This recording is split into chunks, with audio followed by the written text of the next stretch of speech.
The first book I will use in this week's lesson of implementing a listening strategy is Shivery Shades of Halloween, a Spooky Book of Colors, written by Mary McKenna Seidels, illustrated by Jimmy Pickering. The purpose of this listening strategy is to recognize parts of speech. The part of speech that I'm going to focus on in this lesson is recognizing a noun. Nouns are usually one of the first parts of speech that we learn. What color is Halloween? Halloween is green, eerie glow, evil grin, vile brew, clammy skin, slimy grimy, queasy peasy, snotty roddy, tinge of green.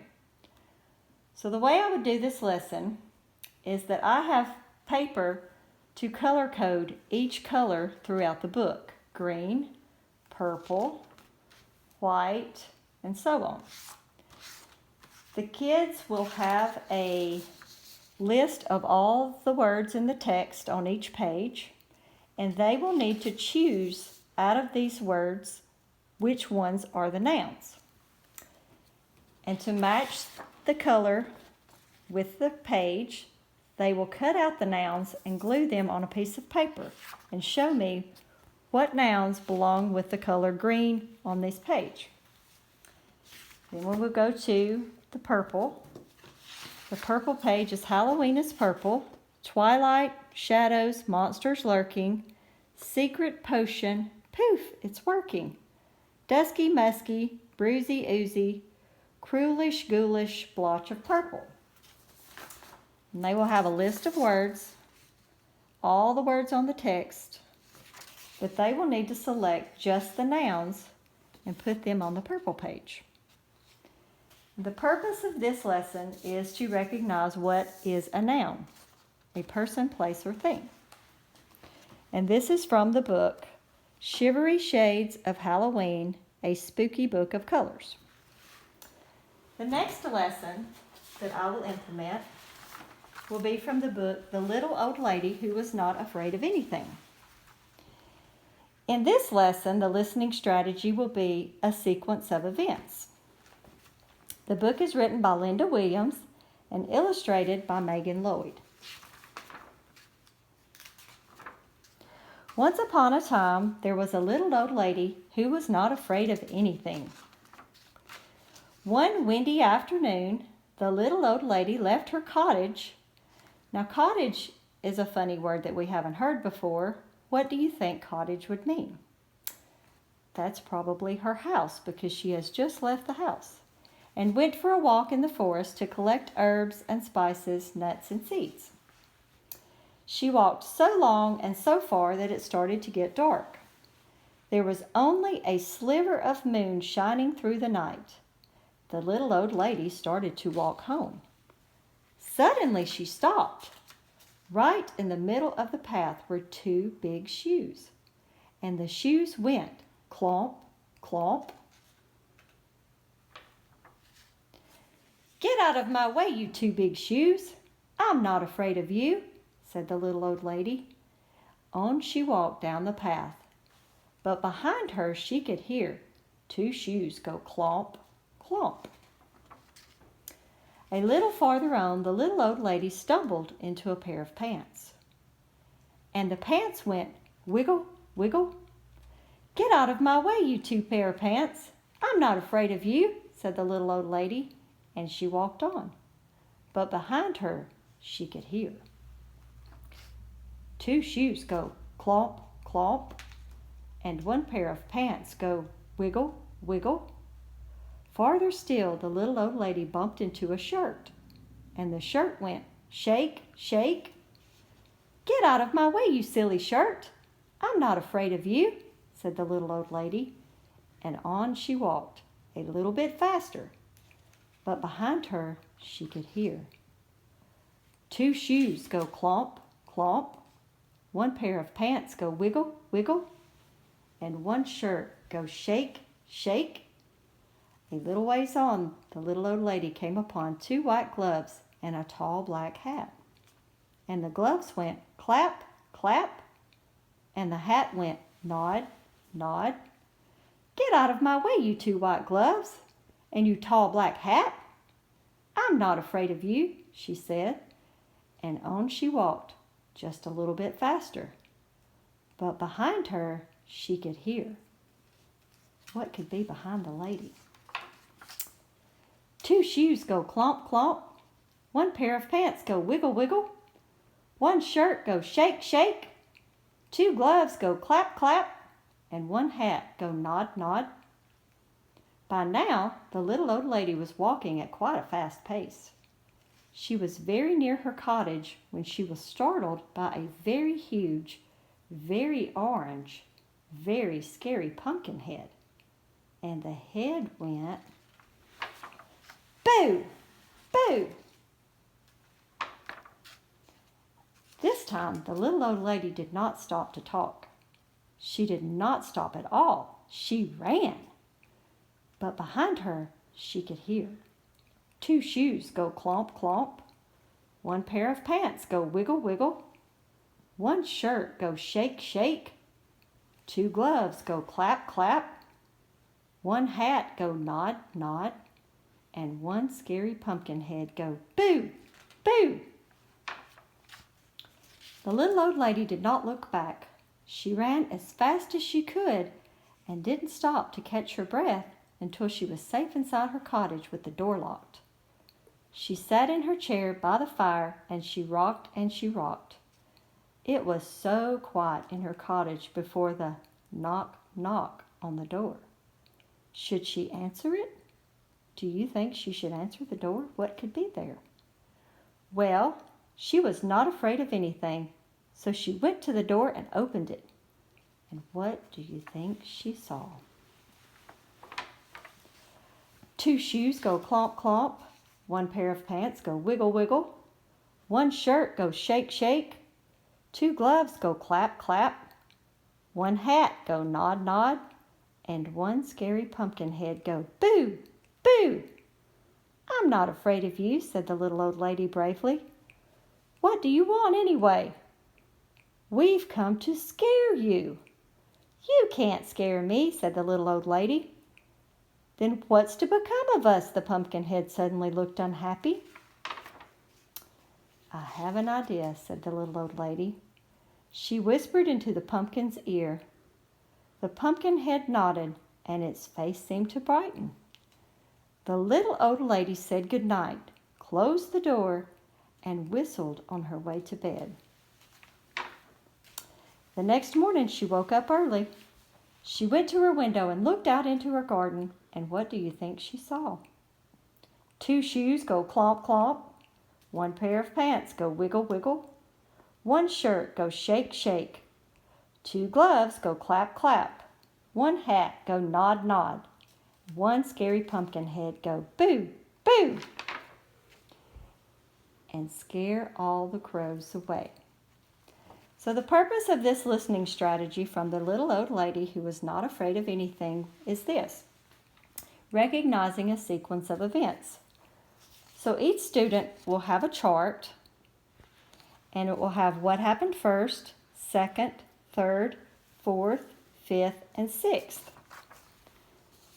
They will have a picture of each item in the story: the shoes, the pants, the jacket, the gloves, the hat, and the pumpkin head, and what each item did in the story: clomp, clomp, wiggle, wiggle, shake, shake, clap, clap, nod, nod, and boo, boo. The students will cut these shapes out, and on their chart, they will match what happened first in the story by remembering and retelling the story. So the first thing that happened was the little lady ran into the shoes, and what did the shoes do? They made the sound clomp, clomp. Then they have to remember, what did she run into second?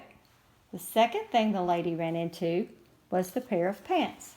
So they take a glue stick and they glue this here, and then they have to look at the sounds to see what sound did the pants make. And the pants said wiggle, wiggle. And when they complete the assignment and the lesson, this is what it will look like. We have our shoes that made clomp clomp, our pants wiggle wiggle, our shirt was shake shake, the gloves went clap clap, the hat nod nod, and the pumpkin head boo boo. And this helps to enforce our memory and help us to retain information that we had read. The third book that I will use in this week's Implementing Listening Strategies is Baby Einstein Shapes. And it is a book written by Julie Agner Clark. This will be our math listening strategy this week.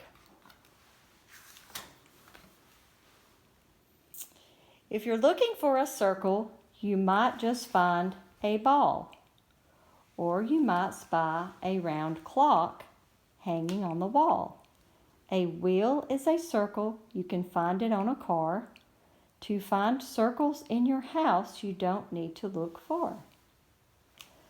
So what each student will be asked to do is they will have some shapes that they will have at their desk. And as we discuss each shape and each item, they will tell me what shape that is. Triangles have 3 straight sides. Did you know that? Just like an ice cream cone or ears on a cat. My sailboat flag is a triangle. Its sails are triangles too. Can you think of triangle shapes? It's not so hard to do. In my playroom, there are many squares like blocks I stack with careful flair. My jack-in-the-box is a silly square, and square are stacked up in the air. In our kitchen, there are so many ovals to find, like the eggs that Mom cooks at breakfast time. A watermelon is a yummy oval treat. For dessert, it's what I love to eat. Without 4-sided rectangles, what would we do? A house would be quite dark without a window to look through. We wouldn't have our kitchen, we wouldn't have a door, we wouldn't have a bedroom for our bedroom floor. Did you know that diamonds can be lots of fun? Think of kites flying in the summer sun. We play baseball on a what shape? Diamond. But it's raining hard, then we go inside to play with diamonds on our card deck. So what I would ask the children to do is, what shape is a kite? What shape is a baseball diamond? And they would hold up the shape that matches the shape that we are discussing. This is our geometry shapes that we are learning in preschool. A circle is a crazy thing. It has no sides, just one ring. You'll see a circle on my nose. Now find 5 more beneath my toes. So we would try to find 5 circles. The watermelon, the spider, the onion, the cabbage, and the beet. What circle? Show me your circle shape. And they would hold up the shape that matches the one we're discussing, which is the circle. The horns upon my head are gold and shaped like triangles, I am told. A triangle has 3 straight sides. Can you find 3 more besides? We would look in the pictures to find the flag on the sandcastle, the horns on the billy goat, and the mast on the sailboat. And then they would hold up the shape that matches the triangle shape. My tower of blocks is very tall and made of squares, both big and small. Each square has 4 sides, all the same. Find all the squares to play this game. So we can point out the squares as we read. The chest, the radio, the train cars, the book, the picture, and the blocks. The monkey is stacking. And then they will hold up the square shape so that I know they can identify the shape. This has a lot of good examples of different items that we see throughout the classroom and home and just out in general that they can identify with. The oval shapes that fill my nest are eggs that need a lot of rest. Now note their oval shape with care, then look for ovals in the air. These oval shapes are in the clouds, the raindrops are oval, the bird's eggs, and even the leaves on the tree. And her wings are kind of oval, well, not really the wings. And then they will show a oval to match the oval shape. A rectangle shape is like my tub and the soap I use to scrub. My hooves and horns and ears and face find more of this shape in my splashy face. So we can find shapes on the page: the mirror, the picture, the towels, the bathtub, and then they will hold up. I will ask them, what is a rectangle shape? And they will hold up the rectangle shape. And this is the listening strategy to learn with math. We're learning our shapes, our geometric shapes. Have you seen my diamond kite? It's green and orange and blue and white. The wind has blown it all about. Find 4 more diamonds and point them out. We have the kite, the road sign. We have the windows right here. He's got one shape on his scarf. And I will ask them, what is the diamond shape? And they will hold up the diamond shape. And that reinforces shapes in our math listening strategy. And this is from the book Baby Einstein Shapes, written by Julie Agner Clark.